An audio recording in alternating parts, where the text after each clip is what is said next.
Okay, good evening, everyone. Thank you for joining us on this lovely sunny evening. My name is Dave Ludgate. I'm chair of the Water Environment Society of Engineers Ireland. I'm delighted to welcome you here for this webinar on a case for water reuse. So this webinar will introduce the Enabling Water Smart Communities project, and we'll share research making the economic case for water smart homes. Um, and findings from a public opinion poll around water scarcity and reuse. It will share cost analysis for water reuse systems installation and a roadmap for mainstreaming water reuse in new housing developments. Just a few housekeeping rules. The meeting is going to be recorded. Uh, please put your questions, if you have any questions for any of the speakers, into the Q&A tab if you can, and we'll collate them and we'll have a Q&A session at the end. The question and answer session won't be published afterwards. So on to our speakers. I'm delighted to say we have three speakers with us today. We have George Warren. George is the Integrated Water Manager at Anglian Water, where he looks to bring together water resources, wastewater and environmental planning to identify more holistic water management opportunities across the Anglian region. George is an environmental engineer with 20 years of sustainable water management experience, having worked with consultancy, local government, and now with a water utility. Our second speaker will be Ben Savours. Ben is a senior economist at Public First in the data and modelling team. Prior to joining Public First, Ben worked for Arup, specialising in modelling the economic benefits of transport schemes, commercial and retail developments, and net zero policy initiatives. Before retraining as an economist, Ben was a secondary school teacher, teaching both maths and politics, occasionally at the same time. And Ben has a BA and a master's in economics. Our third speaker will be Seb Wride, and Seb is partner and head of opinion research at Public First. Seb worked on the quantitative research for this project. So I will hand over to our first speaker, George. Fantastic. Thank you very much, Dave, and thank you very much all for joining us this afternoon. I understand it's quite sunny over there. It's quite nice over here too, in fairness. Hopefully you can all see my slides. Can I just get a nod from Ben or Seb that I'm sharing my screen? Fantastic. Okay, so what we're going to talk you through today, I guess, and hopefully you can see that agenda there, is we're going to do an introduction to the project. Then I'm going to go through, I'm going to hand over to Ben, who's going to take us through an economic case. Seb will then take us through the public opinion poll, and then I will delve into some of the costings associated with trying to deliver reuse, a roadmap that we've devised, and then just touch on a couple of the other work streams. And then hopefully there'll be enough time for questions at the end. Enabling Water Smart Communities. I wish I'd come up with a shorter title, if honest. But this is an innovation project exploring the relationship between integrated water management, community practices, and housing development. It aims to unlock opportunities for delivering water smart communities and ensuring long-term stewardship of water. So this project is funded through the Ofwat Innovation Fund. And you can see on the right there, we've got many delivery partners involved, including a number of water companies. It's led by Anglian Water, but you'll see other water companies on there. Arup as our principal delivery partner, some academic research institutions, and importantly, I guess on this instance, the Community Land Trust Network. We also have an independent program board, which helps to guide the project, keeping us focused on the right areas and making sure that we're not reinventing the wheel, if honest. This includes relevant government bodies as well as organisations representing the development sector. So why do we need this project? Well, Enabling Water Smart Communities aims to try and address those shared issues faced by water and housing sector. These issues include the water scarcity gap. But as shown here, it's not just water scarcity that can cause issues for housing development. As climate change bites, the risk of flooding is rising, and other areas such as lack of sewage capacity is also sadly delaying housing building across the UK. The project is looking at ways we can overcome these blockers to housing growth in a holistic and integrated way. So looking at addressing not only water scarcity, but also pollution and excess water, i.e. flooding, is also crucially looking at how we can mainstream smart approaches such as water reuse, rainwater harvesting, and sustainable drainage in all new homes. ultimately to unlock the rate of sustainable growth that the current government really desires. It's not just about physical assets, though. It also includes non-physical assets such as residents' perspectives and practices, stewardship of these elements, and the operation and maintenance. So although that, and I think in order to really see this coming to fruition, we appreciate that we needed to start talking a language that maybe would get people to sit up and listen. So although the UK government consistently talk about growth, I'm not convinced that that water always forms a large part of that discussion, which is why we felt we needed to put some big money numbers to this to get their attention, which is why we commissioned a piece of work, which I believe Ben will now kick on and tell you all about, if that's all right. Brilliant. Yeah. Thank you very much, George. Yeah, so if we just go to the first slide. That's great. Thank you, George. Yeah, so the economic modelling, as George pointed out, the overall aim of this was to put some big numbers or to the impact that water scarcity can have on the economy. And what we want to do is do this through the way that it acts as a barrier to housing delivery.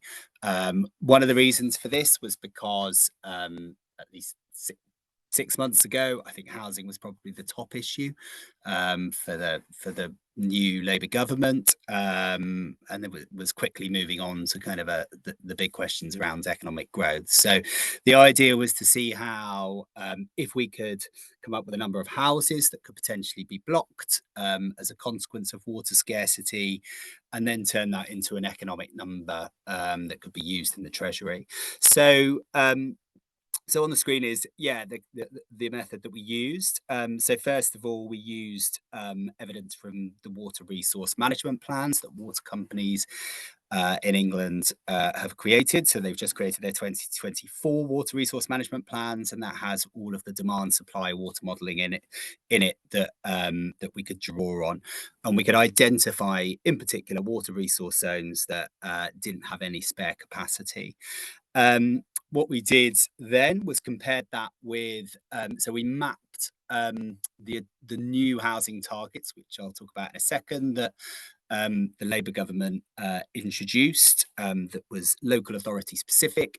We mapped them to where we'd identified water scarcity was an issue, to identify homes that couldn't be brought forward.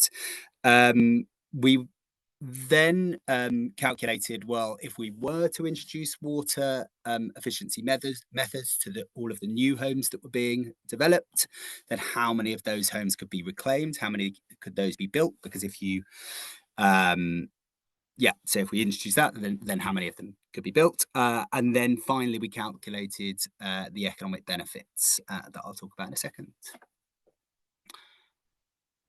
Next slide. Thank you. So the Labour government, changed the housing formula, so the housing needs formula, which meant that the country was due to deliver an additional 65,000 homes. Actually, really, a lot of those homes were just being moved around. So lots of, you can see from the map, the areas in blue are where additional housing is now due to be delivered. The crucial thing is that this housing is additional to the housing that the water resource management plans model for. So in their modelling, they model the additional housing that's coming along and what that means for demand. And their balance was calculated on that. So we could say, well, if you don't have any additional balance or any additional capacity that can be used in that area, and if the area on that map is in blue, then it's going to be impossible to bring those homes forward. So yeah, that was the method. Next slide, please. And as I said, so lots of the water resource zones were at their limit. Again, we used the most recent demand supply modelling where we could. Actually, at the time, not all of the water resource zone management plans had been delivered. So some of them we needed to contact the water companies themselves and ask a little bit more detail about the water resource zones, but for many we were actually able to look at the numbers and work that out. Next slide, please. Yep, so just an overall structure of what we did. So we took the additional housing needs by local authority. We identified where water resource zones were at capacity, and then we could calculate where housing delivery was under threat. Next slide, please, George.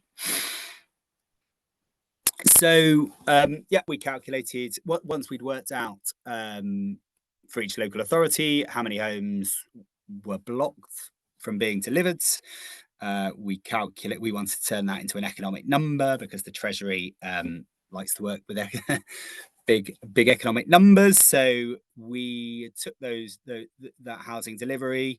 We calculated the lost land value uplift, which varied per local authority. Now in the southeast of England, that's where homes tend to have a pretty high value. So actually land value uplift was reasonably big, particularly just outside of London.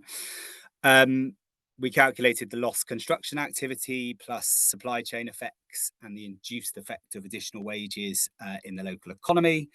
And then finally, because it's on vogue at the moment, we calculated the lost productivity gains due to agglomeration. This is kind of an economic number that is really popular in the Treasury because it's purely additional to the economy. So for those of you with any economic background, you'll know that if it's truly additional, there's no issues with displacement, all of this kind of stuff. Although I should just say that those numbers didn't turn out to be too big because we were working at a quite geospatially wide scale. And yeah, so we focused on the southeast of England, on those on the areas on the screen and on those water resource zones. And yeah, the map shows where areas where there was an issue with essentially water scarcity. Next slide, please. So the results. So the total economic costs, so through homes not being delivered, was £25 billion, and that was based on just over 60,000 homes that couldn't be delivered over the course of 5 years. So 18 billion of that was in the construction impacts, just over 6 billion from land value uplift, and as I said before, just under £500 million for agglomeration effects. Next slide. So I can't actually see all of the screen, but for those interested, there we are, thank you.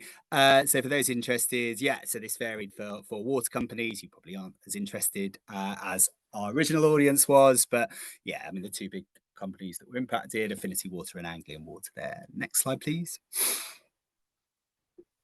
And so that's the local authority breakdown again.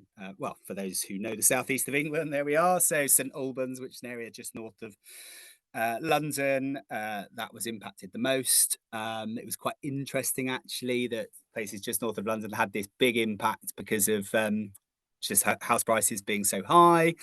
Northeast, so Anglia, which is the bit sticking out on the right, that also had a pretty big impact, but that was much more led by the number of additional homes that the Labour government had added to housing targets, and the fact that that's really the area with the biggest issue in terms of water scarcity. So kind of Cambridge is just at the start of that, and if you keep going northeast into that bump, you end up in Norwich and areas like that. So so there we are. Next slide, please. So there we are, more of a breakdown by local authority, and that's actually about houses missed. So as you can see, so this is the number of homes that can't be delivered for each local authority compared with what were originally the proposed housing delivery. Next slide, please. And finally, so as I said, so we then modelled what would happen if all of those homes were built with 30%, all homes were built 30% more efficient. That includes the original homes planned for before the changes. So actually, that's a lot more than the additional housing that the Labour government's changes led to. So if you build all of those homes 30% more efficient in a lot of places, it meant you could deliver all of the additional homes. That wasn't true everywhere, where water scarcity was particularly bad, or the targets had increased significantly, but in lots of places, actually you could recoup all of these homes. 30% water efficiency meant that we could reclaim 19 billion of economic costs. So in economic terms, we can say, well, water efficient homes could have a benefit of almost 20 billion. And there we are, see, we could deliver almost 50,000 of the 62,000 homes that were blocked by water scarcity. So next slide. And this is the summary, like more of a political thing. So my colleague Bertie usually talks about this, but why do we think this is important? Well, there's homes are really important, particularly in the southeast of England, for the government. So Rachel Reeves has committed to 1.5 million homes. So blocking 60 million homes would be a real issue. So we thought that was a pretty powerful argument. Yeah, the 20 billion costs, again, economic growth is everything. The recent spring statement by Rachel Reeves led to an OBR report that essentially placed most of the economic growth in the UK. It put that on the shoulders of the planning reforms that have just been announced. So housing and the economic cost of not being able to build housing it has very quickly become an even more important issue. As the third paragraph says, well, it's it just so happens it's the southeast of England where water scarcity is at its worst, and that is the area that's the most productive in the country. So anything blocking economic growth there is, we consider, a real issue. And finally, one of Keir Starmer's six pledges is to build 1.5 million homes. So again, we think politically this is all pretty salient. I think that's it. Thank you. I'll pass on to Seb at this stage, and we'll go to the next slide. Thank you. Thanks, Ben. Shall I go straight in to the opinion research section of this? So alongside the economic research that Ben's just talked through, we also did some quantitative research on water reuse. And the sort of objectives that we had with this were severalfold. We wanted to understand the sort of like landscape, what people felt about water reuse in general, particularly how it sort of ranked up against other concerns they might have around the environment, and also more big picture than that in general.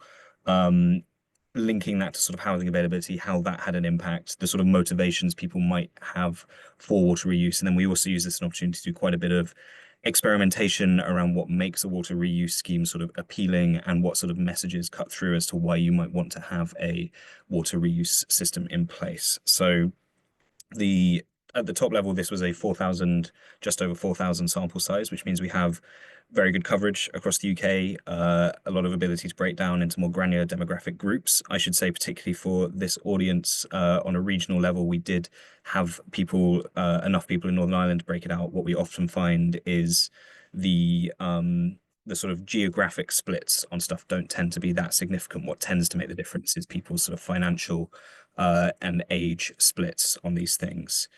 If we go to the next slide, I'll begin by talking a bit about the sort of landscape of this, which was effectively water issues are quite low down on the political agenda. It makes sense when you think about sort of the other things that are up there, like shops and businesses closing down, crime and antisocial behaviour. What I think was particularly interesting from this was that the availability and affordability of housing was up towards the top of that list. In fact, it was the top issue that we had coming through from the survey. So that link between water reuse and the ability to build more housing is actually quite important for people being concerned about this. If we go to the next slide.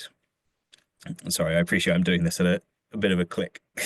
When we asked people directly, though, about these specific issues, they do express concern about them. They do think these are important issues. So for example, flooding in particular was up there nearly at the sort of level of lack of housing when you ask on a more direct level as to whether people are concerned about this. We note that there was a bit of a trend in that people who lived in areas where there was sort of frequent flooding were more worried about it, but it actually wasn't that substantially different. You know, they're both in majority sort of everywhere. One of the things that sort of forward looking on this is important though, is that people feel that these things are going to become more likely and more frequent as we go into the future. So there is concern about water issues, water related issues. It just doesn't tend to be top of the political list, if you like. If you go to the next slide, one of the things we wanted to look at is whether there were sort of local trends on this. And we found some trends, particularly around flooding. So in the southwest, for example, flooding was a bit more of a concern. In Yorkshire is a bit more of a concern. I think these are quite broad regions though, I suppose. So it makes sense there wouldn't be that much of a difference. Water shortages tended to be relatively flat though, as did drought. So there's a bit of a regional trend on flooding, but I think probably more accurately reflected by that question we had about whether people live in a frequently flooded area, for example. If we go to the next slide, one of the questions we wanted to ask was sort of the steps that people feel they've already taken in this space. And we found that a majority claim to have taken at least some steps to reduce their day-to-day water consumption. When we sort of put this up against other actions they could have taken, what we often find is that people have taken quite sort of small low-hanging fruit steps towards these things. It's not like big intensive. They've not retrofitted a sort of water reuse piece of technology. They're referring more to sort of like, I've cut down my usage a bit. And to that end, what we actually found was that for a lot of people, the reason and the motivation they were doing that was actually cost as opposed to the environment.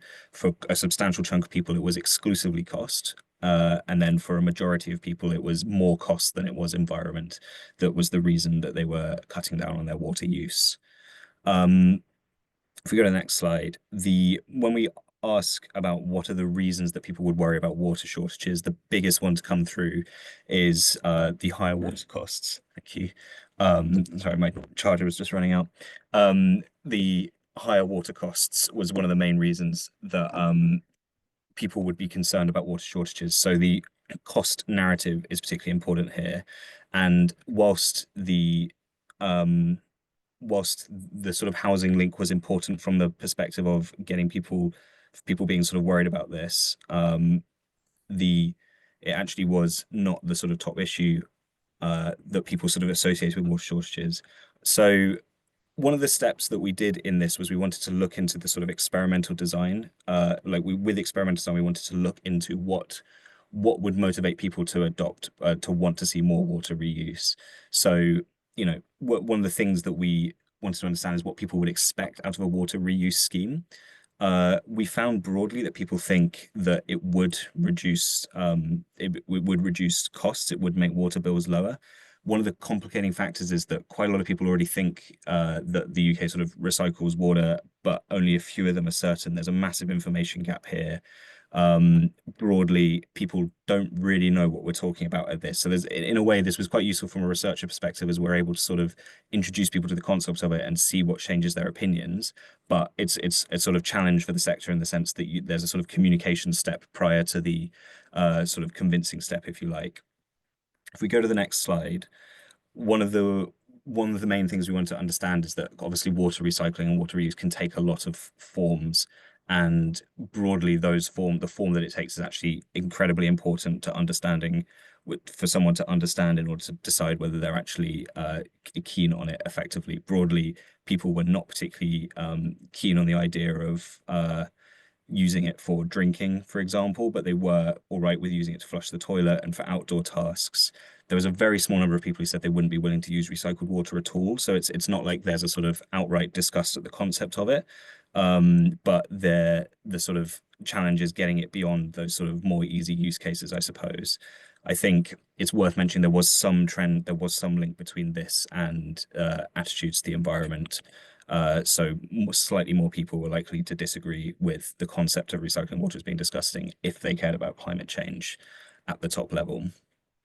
If you go to the next slide, there's a lot of information on this slide. So I'm just going to quickly summarize this and the next one, which was basically how do we do this experimental design? What we did was we varied randomly the sort of type of water that that would be recycled in a scheme, where it comes from, i.e. does it come from just your household, the estate, or the wider local area, and then the use case for that water. So for example, someone might be presented with, there's a scheme where we're going to recycle rainwater. We're going to take that rainwater exclusively from your housing estate, and then we're going to feed it back into your washing machine, for example. If that was the case, would you want to live in a house that had that set up? And we then asked a couple more questions about whether they felt that would save money, whether they felt it would be reliable, that sort of thing. And on the next slide, we did a second thing where we did it's slightly similar. What we did instead was we said, here's where the water is going to come from. And then we're going to tell them a little bit about how it's treated, how the water is treated for use. And then we're going to ask where they would be happy to use that water. So that's more trying to understand the applications of it. The first one's trying to understand how people respond to the systems that are put in place.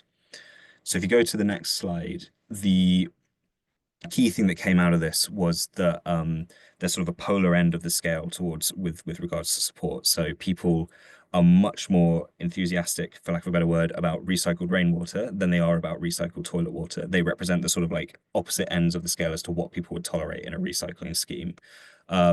Then that sort of extends even to the sort of perceptions of cost saving. People are more likely to say that toilet water would be less likely to save money, perhaps because they're so opposed to the concept of using it in that way. If we go to the next slide, this was the sort of second experiment where we're looking into how people are willing to use this.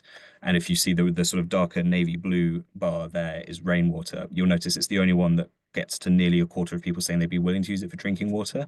All other sources of recycled water were really low. Like people did not really want to use water in that way for potability effectively. If you go to the next slide, one of the things that is also important to note is the sort of opposite end towards, we've got people opposed to the water that comes from toilets. People were also opposed to water being used for things that got closer to their body, is sort of how we came to describing this. So, people wouldn't really like the idea of drinking water. They were also slightly less happy about the concept of sort of washing in the water and laundry, but they'd be very happy with, for example, an outdoor tap or using it in a toilet. And if you go to the next slide, which I think sort of ties it together a bit more neatly, if we sort of imagine along the top, this is the water that we're using. Down the side, this is what we're using it for. There's sort of this locus of problem where if you're using water from the toilet for drinking, that's the thing that people are most opposed to. And therefore, given that the nomenclature often used for this is toilet to tap, that's almost like the worst thing that we could be calling this effectively. You'd be much better off talking about rainwater being used for the toilet, or even tap to toilet would be a better way of talking about this. The final section of this is on sort of message testing, which I'll try and run through relatively quick because I'm conscious that we're sort of at time. There's already quite strong support for water recycling, which means that the messages only had some impact on people's ability on like the amount that people supported this. And I think it's worth remembering that like messaging is part of it, but also so is the actual system that you're putting in place here. Like people clearly have their views shaped by where the water's coming from and what it's being used for. What we did find was that, regardless of what messages we're testing, basically rainwater does better than, for example, single household water recycling or grey water. If we go to the next slide, one of the key ways that that sort of messaging was conveyed was basically around cost. So it wasn't fully consistent, but broadly across the messages we tested, which tended to be things like, an environmental angle, a cost efficiency angle. The cost one was the one that came across most significantly as sort of able to change views towards this. If you go to the next slide, we also looked at the sort of other end of this. How do you convince people not to adopt water reuse? And there, the biggest challenge was around health concerns. So if you showed people messages that were around this could have implications for health, most like those were the ones that shifted views that a lot, and that was relatively consistent across the board. And if you go to the final slide, I think it's worth mentioning that this health angle, this safety angle actually had quite a significant impact on attitudes. So when we talked broadly about water recycling, people didn't really perceive it as something that would have health risks. But when we introduced and described the concept of grey water, and we did that very technically and sort of objectively, those perceptions completely switched. So the moment that people sort of understood what grey water was, they started to worry about health concerns. So it's almost like there's a sort of negative angle that could effectively be quite compelling to people here around health concerns that needs to be addressed. the final slide of my opinion research section is sort of like a summary of that. So very loosely, effectively, we need to bear in mind that cost is just a critical part of this. It's both in how it's communicated, in what people expect to come out of the back of it, and also why people make decisions towards more sort of water reuse already. We think it's worth just emphasizing that toilet to tap is not a great way of communicating around this. It's the least popular system for water reuse that could exist. The health concerns are a significant thing, and maybe there's sort of further work that maybe needs to be done about how you sort of like counter that from a trusted messenger perspective. But people aren't instinctively revolted by the concept of water reuse. They just do have concerns about the health implications when you explain it to them. We found very little reason to believe that doing water reuse schemes at the site level as opposed to, the wider level or the more specific household level had that much of an impact, as did sort of like the details, the intricate details of the treatment approaches that you would have to water. That didn't really have much of an impact on what people felt about these schemes. Perhaps that's just because they're not particularly well understood. But linking water scarcity to housing is something that there's great potential in, because it links this problem to a thing that people are very deeply concerned about, which is housing affordability and availability. And people don't have that same level of concern for water in general and wider problems, with the possible exception of flooding. I appreciate that was all very fast and lots of charts, but lots of time for Q&A at least. So over to George. Great. So thank you very much. Thanks, Ben. So the way in which I'd pitch this, I'd say, okay, we've made an economic case. We said, you know what? If we don't do this, we're going to lose a lot of money from the UK economy. And then the next question I imagine the government would say is, well, are people ready for it? And I think what Seb's just shown here is that the general public are quite ready for it.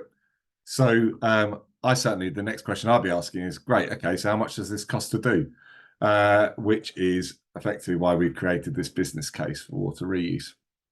And apologies, my graphics just aren't anywhere near as good as your one. I need to come up with better imagery. But it's a piece of work that Anglian Water led and delivered with Savours. And the general premise is, how much does it cost to deliver water reuse, depending on whether it's from an individual plot by plot basis or whether it's on a community scale, and how does that differ, and how does it differ? And we were looking at effectively just rainwater harvesting, stormwater harvesting. The difference being, do you take it just off the roofs, or do you also include the impermeable space across the development? The latter being stormwater. Or grey water recycling, and is it better at community scale, and how does it stack up when you look at density? So what we did is we took 12 development sites ranging from 40 properties up to 600 properties, and we took 9 property typologies ranging from 1-bedroom apartments to 5-bedroom detached properties, and went about redesigning those with dual pipe systems ostensibly. So we looked at collection, treatment, redistribution, and including the internal pipework. And we pulled together those designs and then went to the market basically and said, help us out here, give us a quotation for these designs.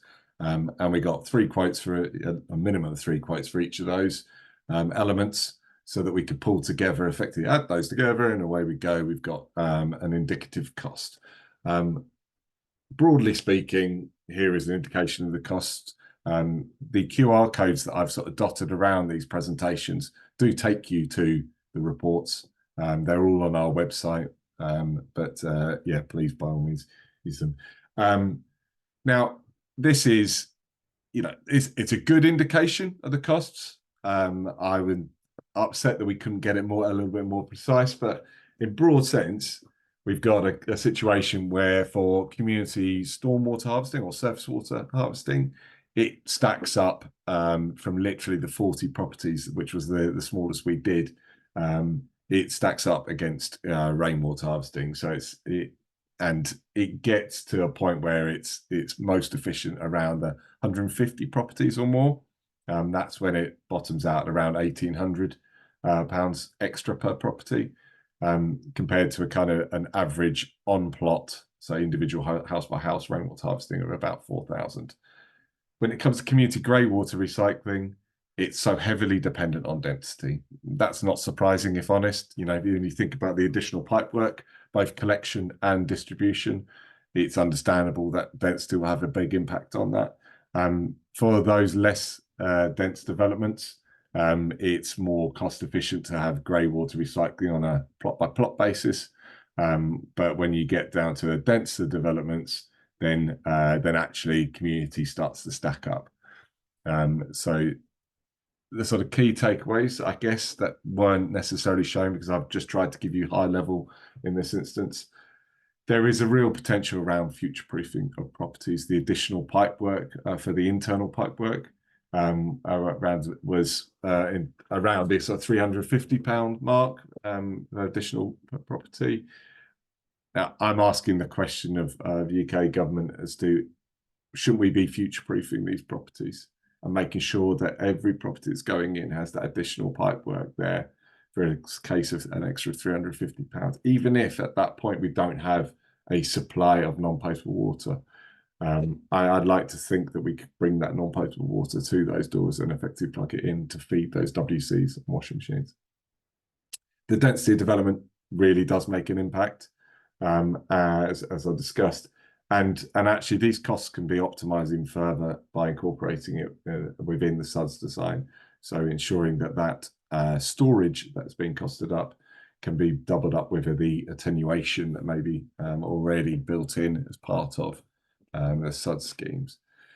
Okay, so we've big economic case, public opinion, cost to actually deliver it.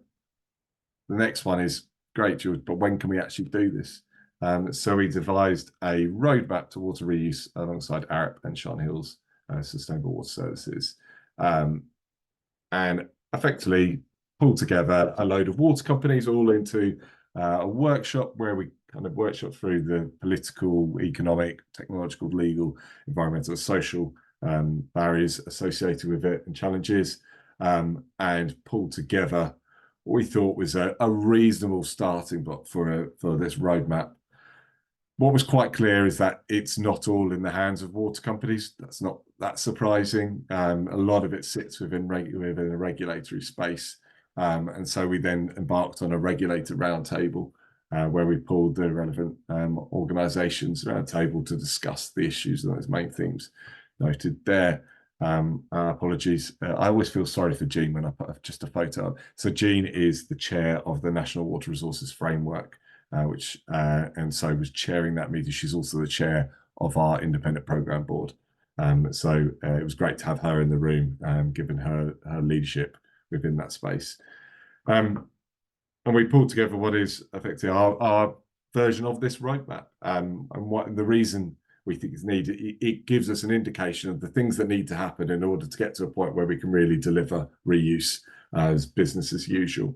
I guess to draw your attention to things like some other consultations that are coming forward. So in the UK, we're about to have a building regs consultation around Part G. That will be a great opportunity to feed certain things in. We've hopefully are hoping for this consultation around wholesome water, which is currently preventing water suppliers from providing anything other than a potable water supply. We're being informed that that is under review, and we will be looking to change that in the near future. Big issue around competency of people installing such systems. So can we ensure that the plumbing trade are up to speed with regards to the installation and maintenance of such systems? Timescales. Ultimately, if that wholesome consultation doesn't occur, then everything shifts slightly over to the right, and that's problematic, but we need to be aware of that. And so this is a live picture. And just some of the further assessments that are needed. And it's those further assessments that actually we've started to deliver on. So we have recently completed a single source of truth document, noting the fact that there is a lot of confusion around what is the latest regulations, what the standards, what's the latest guidance on these various different elements associated with water reuse. So we've pulled that together in a single source of truth document that's currently live on our website. It's not an opinion piece, it's very much a factual piece. We have opinions as to where the biggest issues are. It does identify the gaps, but we're working with DEFRA to try and address some of those at the minute. A reclaimed water safety plan. All water companies have to provide a water safety plan for potable water. if we were to try and do that for reusable water, what risks and hazards would that identify, and what the mitigation measures might be off the back of those. We think this is going to be really helpful in devising a template for all water companies across the UK. It will also be helpful in almost helping to address some of those risks that people keep on chucking up in there. Now, so that's a piece of work that we've just started, and hopefully we'll get to finalise very shortly. And we just kicked off a piece of work to grow on the capital works that we've done. As you'll note, that the business case was only looking at the cost to deliver, not necessarily to operate and maintain and replace going forward. So this whole life costs piece will help to look at those operational costs, looking at a number, I think up to 3 stewardship models, ownership models for that, and looking at the carbon aspects of that. So is it a more sustainable solution in all cases to conventional? And we're comparing it to both conventional now, but also future water supplies, which may well rely otherwise on quite primarily on desalination, known to be quite an energy intensive water supply. And we're doing a piece of work around that skills. So just doing a scoping study, looking at what courses are currently out there, and what we may need to develop up if we were to see such things coming forward, and then just ensuring some synergies with other consultations coming forward. This is just to flag some of the other work that's coming out of enabling water smart communities. We call it a project, but actually it's a program of various different projects, some of which are noted, not all of which are actually noted on that slide, but probably of note, this subject matter we are pulling together, and actually it's already pulled together. We're just trying to upload it to our website in a format that people can easily use and add to, around case study map for water reuse systems across the UK. We've got water efficiency homes guide, which it was just we're looking to publish later on this summer with the Good Homes Alliance, basically trying to give a kind of a how-to guide as to how you might deliver a lot of this stuff, and the sort of interventions that may be appropriate, aimed at architects and developers. So impact of water efficiency on sewers, i.e. if we're going to be having high water efficiency, what impact might that have in terms of flows and the likes? And I'm not going to go through the whole list there, but there's various on there that may be of interest to people. So I guess that just leads me to say, watch this space, engage in the project. The project is going to be running for another year still. Appreciating that we're talking mainly about England and Wales, given it's funded by Ofwat. Hopefully there's some things in there that are of relevance to Ireland. But yeah, hopefully that's been of interest. I guess, Dave, am I handing back to you at this point? Listen, thanks a million, George, Ben, and Seb, for that. It was fascinating. There's a lot of information in that, and you did well to get through it. I'd say we're only scratching the surface as well.